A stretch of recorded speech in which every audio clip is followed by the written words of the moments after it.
Eskiden bunun Erdem'e tanıdığım çok korkarım şu an. İkinci bunu anlay bunun. Önyaklarını iş çıktı sonra yattığını alacağım. Ben korkarım.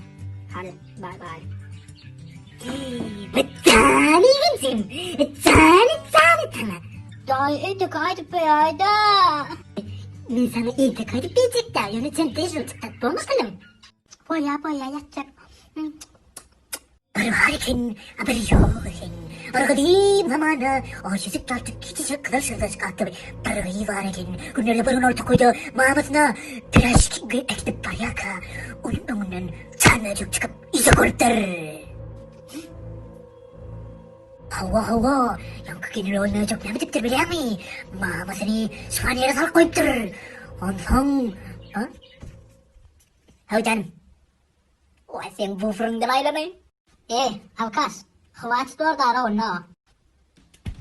Yengem oraya mı işi? Ne mi açıcık ben şaşını deyip hiç de bilmeyen rüneteceğim mi? Bu film ne dediğini bilmeyen rüneteceğim mi? Kalkım oysa kaydığını de sen var ya kurşutuna cancer da korku ne? İnsan sıkma seni vermem ha. Ben 5 yaşımda gidecek kıyacağız. Ben yatacak ol ya. Yer ağ parmağı ya başka bir yetim. Kadar sultancım.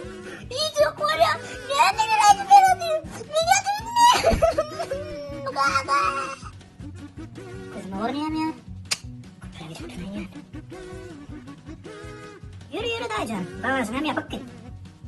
Zibil. Onun çötünü tutalım.